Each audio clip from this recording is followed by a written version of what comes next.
talking about the NFL dominating. We started with the NFL, we went to the college. We're going to go right back to the NFL in segment 3. I'm going to call this silly season because right now, camp's coming to an end. Teams are making cuts. They're getting ready for their openers next week.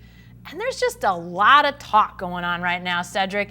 One thing, we've talked about Antonio Brown because, let's face it, he's interesting. And now he's tweeting about never being friends with Ben Roethlisberger. What in the world is going on with this guy? Man, just let it go and there's no reason. I know Big Ben had an interview with Michelle Tafoya and he's talking about being friends with Antonio Brown. Well, a few years back on National Best Friends Day, someone asked him who his best friend was, and he said Big Ben Roethlisberger. So stop it with that nonsense, Antonio Brown. I mean, they talk about him needing a new helmet. Has he been running into a brick wall without a helmet? Does he have a screw loose? I know Ben Roethlisberger is probably not the easiest guy to get along with, but guess what? You don't play in Pittsburgh anymore. You guys are no longer teammates. Leave it alone. Try to figure out how to make it work with Derek Carr in your second phase of your career, and leave the Big Ben stuff in Pittsburgh. I just thought it was a little petty. I understand that there was definitely some friction near the end of his tenure at Pittsburgh, but real pros move on and get good things going in their new vocation. Antonio Brown is now the star receiver of the Oakland, soon-to-be Las Vegas Raiders. Let it go. Be a pro. Go do your job. Take care of those bunions and those blisters on the bottom of your feet, and let Big Ben do his thing in Pittsburgh. Yeah, it's so, I think it's one thing if you get asked a question and, you might, saying something like we were never friends, I don't know if that's good, especially if it's not true, but just to go out on Twitter, unprompted and say this, yeah, I think Antonio Brown right now, I know there's a lot of consternation amongst Raiders personnel, is this guy gonna be as good as we think he can be? Because all this stuff going on the side is just such a hassle right now. I mean, he needs to have a fantastic year to make sure people aren't saying, you remember in the offseason when all this started? Well, it continued on into the year because this guy isn't nearly the player we thought he was going to be. He's going to have to be really, really good for the Raiders, for people in that fan base, and frankly, across the NFL, not to say, man, this guy is not worth the hassle. I think he is that talented, but you're really putting yourself under the gun with all of this outside stuff. And I think that's really, he's doing it to himself in a lot of ways. So he's going to have to really be mindful of that going into the season. One other thing, again, the topic that never seems to go away, the kerfuffle surrounding. Say that again. Kerfuffle surrounding Zeke it. Elliott, Jerry Jones, the Dallas Cowboys.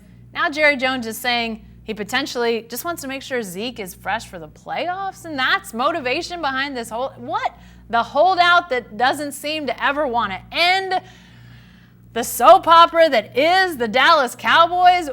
Is Zeke Elliott going to play in the Dallas Cowboys opener, Cedric?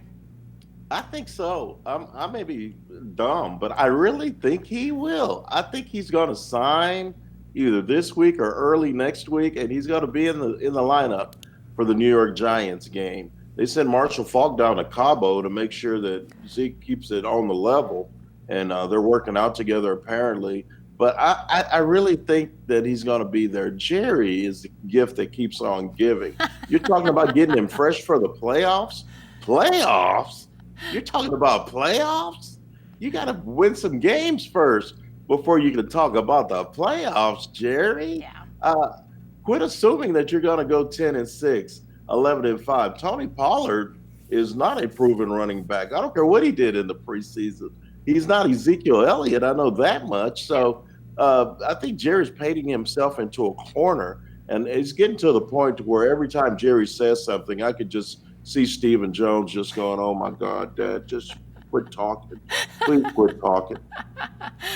Well, it's interesting. I'm sort of thinking, as this has gone on, it has sort of made me think about Mark Cuban a little bit, one of the other professional sports owners down there in Dallas, the Mavericks owner, obviously, a billionaire. You know, when the Mavericks were really bad, I mean, it's hard to remember those days now because they had Dirk and championships and all the things that happened there.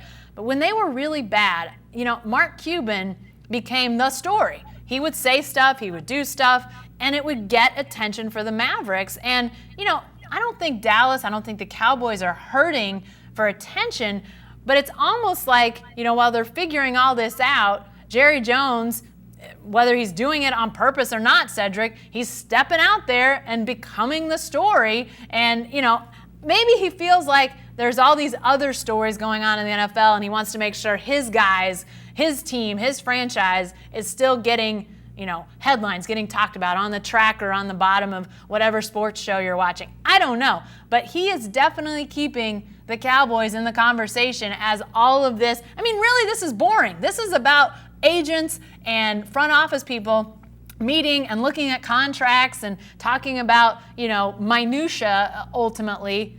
But he's making it exciting with all of this stuff, Cedric. I mean, I didn't know contract negotiations could be so interesting.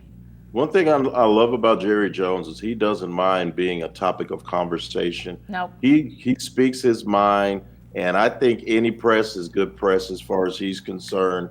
Outside of Michael Irvin in a mink coat in court, Zeke in Cabo and Jerry building super yachts and saying Zeke who and all of that, that gets the cameras clicking, that gets people like us writing, and it gets the fans talking. And Jerry Jones is in his element when the Dallas Cowboys are moving the needle. And I think this is fine. He's going to give Zeke his money. I think Zeke will play against the Giants. And if you're drafting your fantasy league this weekend, don't be afraid to take Zeke. He's going to be in the lineup.